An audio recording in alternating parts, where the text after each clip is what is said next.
A Nigerian lady identified as Akawakawa Jane Igobunma recently cried out on Facebook over the maltreatment and death threats she has been getting from her baby daddy, who she revealed identity as Michael Ugwuezina Nwankwo. Jane cried out, begging that if anything happens to her, he should be held responsible.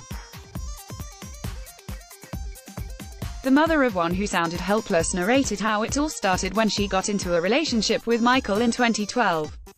After a few years, her boyfriend revealed to her his intentions to travel out of the country and hopes to be settled there with her. To accomplish his goal, he asked her for money and she helped him, thinking it was for a better future for them both. It turned he swindled her of the money and her properties, which he sold at a meager amount. Unfortunately, she later found out she was pregnant with his child and decided to reach out to him. On hearing the news, Michael, who lied that he was a staff at a Nigerian university, showed up and took her to the school to be registered as an antenatal patient. After visiting the doctor, she complained of a headache and was advised to take painkillers. Michael stepped out to get the medicine and came back with something else, which he convinced her was from the doctor. After ingesting the tablets, she started bleeding and was rushed to a hospital where her so-called boyfriend had instructed the doctor to terminate the pregnancy. Knowing this, she pleaded for the doctor to leave her child and managed to escape. She cut all communications with Michael but got the shock of her life when he returned when her baby was 7 months old. She revealed she has been through hell since then. Read her post below. Please don't hide my identity. I'm tired of this emotional blackburn. This is how it happened and how I became bad. Many of you have been wanting to know me and my story, and here I am finally. Yes, I have a child. Yes, I'm a single mother. Yes, I'm in my early 30s. Yes, the father of my son is Michael Ugwuezina Nwankwo. I got into a relationship with Michael Ugwuezina Nwankwo in the year 2012 while I was still at the university, but we consummated our relationship in 20L5 December. In 20L6 March, Michael Ugwuezina Nwankwo told me of his intentions to travel abroad and how he wanted us to base abroad and that his friend Chelsea Daisy Ayer was going to assist us getting the visa. Michael lied to me. He was working with Babcock University ILLISHAN Remo, Ogun State, but it was all lies. I later found out Michael Nwankwo was operating a business center inside Babcock. When I found out, I couldn't help but to forgive him when he started pleading. In April, Michael came up with the issue of raising money for him to travel urgently as his friend Chelsea Ayer Daisy had sent him an invitation. As of then, I didn't have up to the money he demanded, and as he repeatedly came to my office and collected 310,000 naira from me on different occasions in my office. And 2 days after he collected the money, he came crying in my house and making calls telling the person he was calling that he will raise the money, that they should give him time. On hearing all the conversation between him and the caller, I told him that the only solution was to sell my properties in my house, and he said he would get a buyer. As soon as I went to work that morning, he called me that he has gotten a buyer, so I told him to sell what he can and raise the money. Michael later called me to inform me that he sold my refrigerator, television, generator for 50,000 naira. I couldn't believe it and at the same time didn't question him, but simply told him that was too poor. He fled up and I had to let go. After he collected the money and sold the property, he finally engaged me and we fixed a date to see his family members. A night of the said day, I received a text message from Michael's father, Mr. Emmanuel Nwankwo, an elder of the Seventh-day Adventist Church, Inmo, warning me to stay away from his son and family if I wanted peace. I contacted Michael and he told me not to mind his father, that he was just teasing me. Soon after that, I started receiving threatening calls from his brother Ernest Nwankwo on the same issue, and this was in the 3rd of August 20L6. I decided to avoid Michael as I couldn't understand him anymore, and I avoided his calls. In September, I realized I was pregnant and I had to call him to inform him, and then he told me he would be coming to Lagos that evening after he had closed from the business center work he was doing.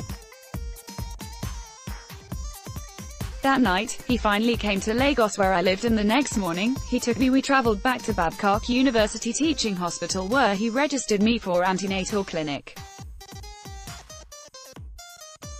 On returning back to Lagos, I was spilled and temperature was high. We called the doctor, and he said I should take EMS or paracetamol, that I will be okay. So Michael went and got me a different medicine and claimed that the doctor suggested it, so I collected it coupled with my antenatal medicine, and 30 minutes later, I started bleeding and Michael got a vehicle that took me to a hospital in Ogun State where the doctor was already paid to conduct an evacuation. When I found out the plan, I pleaded with the doctor not to carry out Michael's instructions and that I would double whatever Michael paid him. The doctor was merciful and agreed with me, and later told Michael that the evacuation had been completed and that I had lost my womb in the process. Immediately, Michael called her sister Ezinna Nwankwo Juliet, who promised that they will be sending me money to control the bleeding and that I shouldn't sorry myself over the doctor's report. I didn't mind them nor said a word. I was just all to myself until I left for Lagos. I started receiving credit alerts on my phone as money sent by Michael. Repeatedly, I received alerts from Michael which he said was for compensation of losing my womb. Continued sending 5,000 naira weekly and at times monthly, and when he found out I wasn't responding to his calls, he stopped sending as I used the money he sent to me for my antenatal clinic. We left to Michael's house and from there back to Lagos, and I complexly avoided Michael as Michael didn't know I still had my pregnancy. As soon as I gave birth, my baby was 7 months old when Michael, in the middle of the night on the 24th of December 2007, Michael came with some people that claimed to be police officers to kidnap my baby, and I alerted the police in my area and they came while Michael was arrested through the helper bar. Emeka Aguluonye.by the area commander Shigamu. The matter was later changed to court and Michael was remanded in Kirikiri prison. Soon after his release from the prison, he has continuously assaulted me and has threatened to kill me. Last week Wednesday, I started receiving other calls by one Onyinyechi Emmanuel, a third-year political student of Abia State University, but didn't take that seriously as I have nothing to do with Michael anymore and had moved on with my life. Michael started sending messages on the internet claiming I'm the one who made the screenshot publication and stated threatening me again.